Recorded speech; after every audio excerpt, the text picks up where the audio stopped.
Good afternoon guys, we are here with a new video. Okay, तो हम दोबारा से स्टडी करते हैं। ये नई वीडियो मैंने डाली है तो दोबारा से हम लोग ऑनलाइन स्टडी कर लेते हैं, देख लेते हैं कुछ क्वेश्चंस। ठीक है, तो स्टार्ट करते हैं। पहला, which of the diodes use to detect optical signals. ठीक है, इनमें से कौन सा डायोड ऑप्टिकल सिग्नल के लिए हेल्पफुल है। ठीक है ना, तो डायोड क्या होता है, पहला क्वेश्चन तो ये आएगा।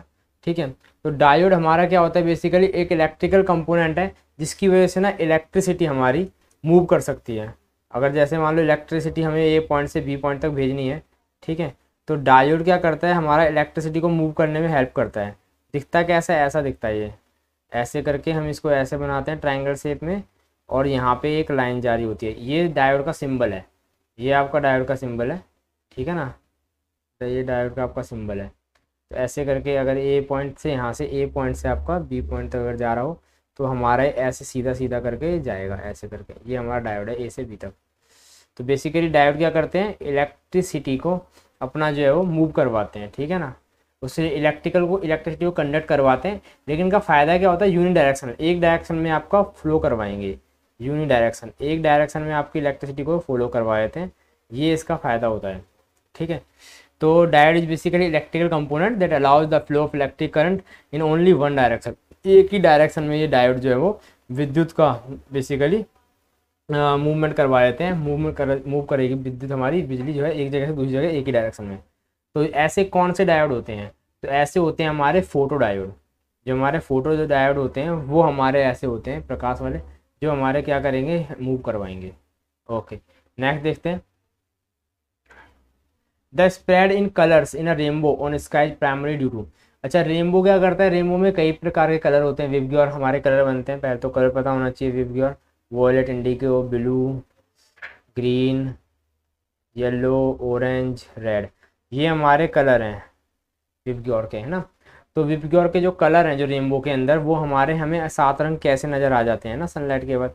तो बेसिकली प्रकाश जो होता है, लाइट होती है जो वाइट कलर होता है, तो वो हमारा फैल जाता है और 7 कलर में डिवाइड हो जाता है। तो क्लाउड उस टाइम पे ना प्रिज्म की तरह काम करते हैं। तो हमारा डिस्पर्जन ऑफ लाइट की वजह से, प्रकाश की, सूर्य किरणों के फैलने की वजह से हमें जो है रेनबो फैल जाता है, कलर होता है। उस फिनोमेना को हम कहते हैं डिस्पर्जन ऑफ लाइट। ठीक है, प्रकाश का फैलना या डिस्पर्जन ऑफ सनलाइट। ठीक है ना, सूरज की रोशनी का फैलाव बेसिकली हिंदी मीडियम में। तो the layer of atmosphere use for radio wave transmission is.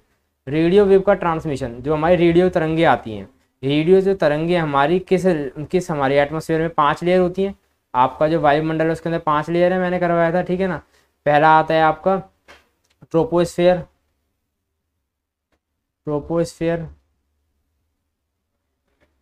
पहले नंबर पे आपका ट्रोपोस्फेयर है। ठीक है ना, और दूसरे नंबर पे आता है आपका स्ट्रेटोस्फेयर। ठीक है, तीसरे नंबर पे आता है आपका मीजोस्फेयर।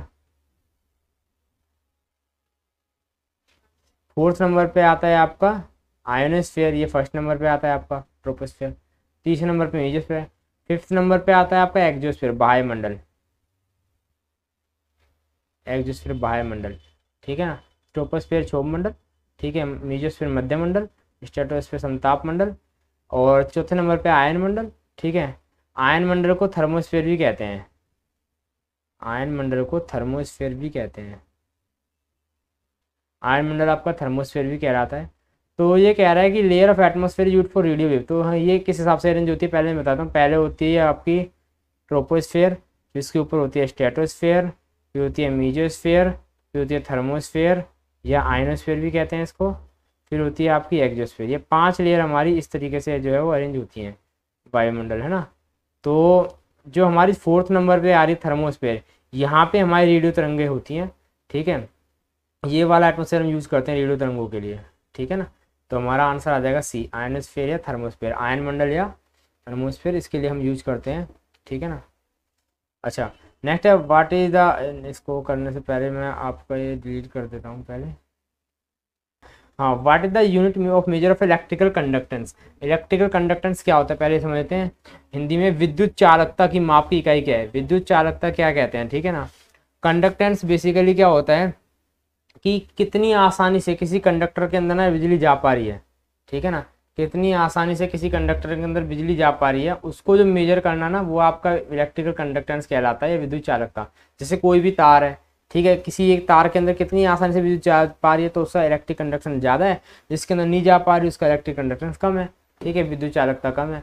तो वो हम मेजर करते हैं सीमेंस में। और हम सीमेंस को दर्शाने के लिए हम जो है वो कैपिटल एस का यूज करते हैं, कैपिटल एस से सीमेंस को दर्शाते हैं, ठीक है ना। तो सीमेंस हमारा यूज करा जाता है इलेक्ट्रिक कंडक्टेंस के लिए, मेजर के लिए, ठीक है, मेजर करते हैं इलेक्ट्रिक कंडक्टेंस, विद्युत चालकता इसके थ्रू। ओके, अगला देखते हैं। वो enter the first scientific theory of atomic structure. Atomic structure की पहली जो थ्योरी है किसने दी थी? तो एटॉमिक स्ट्रक्चर के बारे में मैंने अभी इससे पहली वीडियो वाले में बताया था कि एटम क्या होते हैं। सबसे छोटा पार्ट जो मैटर का जिसको और डिवाइड नहीं कर सकते वो एटम है। इसके बारे में सबसे पहले थ्योरी दी थी हमारी जॉन डाल्टन ने, इसको डाल्टन थ्योरी भी कहते हैं, इसलिए ऑप्शन बी इसका करेक्ट आंसर है, ठीक है। Why do birds not have respiratory travel the times of flying at high altitude? जो बर्ड्स हैं, पक्षी हैं, ठीक है, बहुत ऊंची ऊंची जगह पर उड़ते हैं, ठीक है, तो उनको दिक्कत क्यों नहीं आती इतनी ऊंचाई पर उड़ने में ना? तो ये एक क्वेश्चन है। तो ऐसा इसलिए क्योंकि जो बर्ड्स होते हैं ना, बर्ड्स के पास ना एयर सैक्स ज़्यादा होते हैं, एक्स्ट्रा एयर सैक्स होते हैं, ठीक है ना। तो एयर सैक्स ज़्यादा होने की वजह से ना उनको कोई जो है वो दिक्कत नहीं आती है, ठीक है ना। तो उनके पास वायु थैली, अतिरिक्त वायु थैली होती है, जिस वजह से ना उनको दिक्कत नहीं आती। ऊपर जाते हैं, जितनी ऊंचाई पे जाते हैं उनकी अतिरिक्त वायु थैली काम करने लग जाती है, जिसमें एयर फिलअप होती है, तो जिससे वो आसानी से उड़ लेते हैं। विच ऑफ द फॉलोइंग है the highest value of specific heat? ठीक है, हाईएस्ट वैल्यू स्पेसिफिक हीट की किसकी है? ठीक है, पहले तो आपको स्पेसिफिक हीट पता होना चाहिए, विशिष्ट ऊष्मा, ठीक है। विशिष्ट ऊष्मा होता क्या है? स्पेसिफिक हीट, ठीक है ना। बेसिकली क्या होता है कि अगर मान लो आपको 1 ग्राम किसी सब्सटेंस का, ठीक है, किसी सब्सटेंस का मान लो आपको 1 ग्राम सब्सटेंस का 1 डिग्री टेम्परेचर बढ़ाना हो, मान लो, ठीक है, 1 ग्राम सब्सटेंस का 1 डिग्री टेम्परेचर आपको बढ़ाना हो, तो जितनी हीट आपको चाहिए वो टेम्परेचर बढ़ाने के लिए, वो आपकी स्पेसिफिक हीट है, ठीक है ना। उसे आप विशिष्ट ऊष्मा कहते हैं। यानी कि किसी सब्सटेंस का अगर आप मान लो 1 डिग्री टेम्परेचर बढ़ा रहे हो, ठीक है, तो 1 ग्राम का अगर 1 डिग्री सेल्सियस बढ़ा रहे हो, ठीक है ना, तो उसके लिए जितनी आपको चाहिए 1 ग्राम के हिसाब से, 1 डिग्री सेल्सियस के हिसाब से जितनी आपको हीट चाहिए वो आपकी स्पेसिफिक हीट है, यानी कि विशिष्ट ऊष्मा है, ठीक है। तो ये सबसे ज़्यादा क्या होता है? वाटर की होती है, वाटर को ज़्यादा टाइम लगेगा हीट होने में, ठीक है, बजाय इन तीनों ऑप्शंस के, ठीक है। तो विशिष्ट ऊष्मा उसकी जो है वो ज़्यादा होती है। अगला देखते हैं, nature of fuse wire. Fuse wire की प्रकृति क्या है?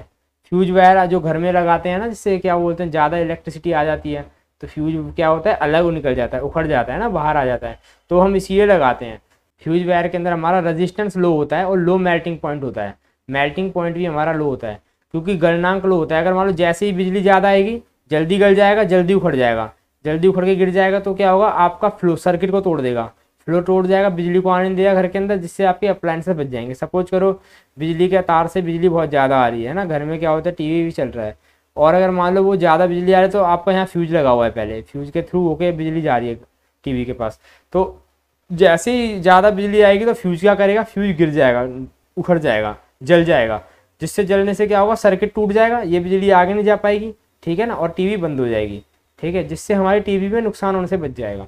तो फ्यूज वायर क्या होता है? लो रेजिस्टेंस है, कम रेजिस्टेंस है उसकी, और कम ही मेल्टिंग पॉइंट है, कम ही गलनांक है, बहुत जल्दी गल जाएगा, बहुत जल्दी टूट के गिर जाएगा। तो ये इसका करेक्ट आंसर होना चाहिए।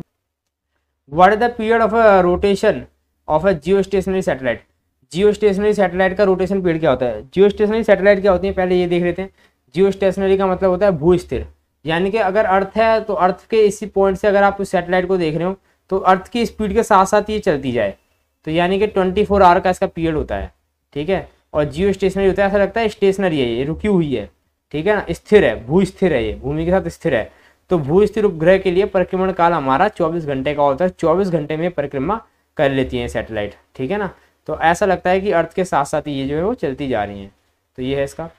If the mass of an object is 60 kilogram what will be its weight on the moon? अगर मास 60 किलोग्राम है, वेट क्या होगा? मैंने क्लास में बताया था, वेट का फॉर्मूला होता है m/g, मास इंटू ग्रेविटी। अर्थ पे जो ग्रेविटी होती है और जो चांद पे ग्रेविटी होती है वो अलग है। अर्थ की जो ग्रेविटी का 1/6 ग्रेविटी है चांद पे। तो अगर मान लो अर्थ की ग्रेविटी 9.8 न्यूटन है, हमारी 9.8 मीटर पर सेकंड स्क्वायर है, तो चांद पे होगी 9.8/6, ठीक है। तो मास कितना है हमारा? 60, और 9.86/6 चांद पे हमारी ग्रेविटी, हमने इसको कट कर दिया, 10 आया, 10 से हमने इसको मल्टीप्लाई करा 98, तो सी हमारा ऑप्शन सही आ गया। तो ये हमारे क्वेश्चंस के आंसर थे, हमने कर लिया इसको बहुत जल्दी, ठीक है। और आप इसको देखना, प्रैक्टिस करना। ओके, और जितनी ज़्यादा प्रैक्टिस करोगे उतना अच्छा। सीट्स आपको मैंने स्टार्टिंग में दे दी हैं, और सीट्स अगर आपको और डाउनलोड करनी है तो वेबसाइट अकेडमी की साइट से आपको सीट मिल जाएंगी, आप वहाँ से PDF डाउनलोड कर सकते हैं सीधा। और अगर मान लो ऑफलाइन बैच ज्वाइन करना है तो 1 तारीख से बैच बन रहे हैं, ठीक है, नियरली एक नया बैच ही बन रहा है, और ऑफलाइन बैच भी अवेलेबल है। और नंबर स्क्रीन पे ऊपर है, अगर मान लो आपको इंक्वायरी करनी है तो ये नंबर आ रहा है स्क्रीन पे, आप इंक्वायरी कर सकते हो कोई भी, जिसको अगर ज्वाइन वगैरह करना है, नया स्टूडेंट अगर कोई ज्वाइन करना चाहता है तो। ओके,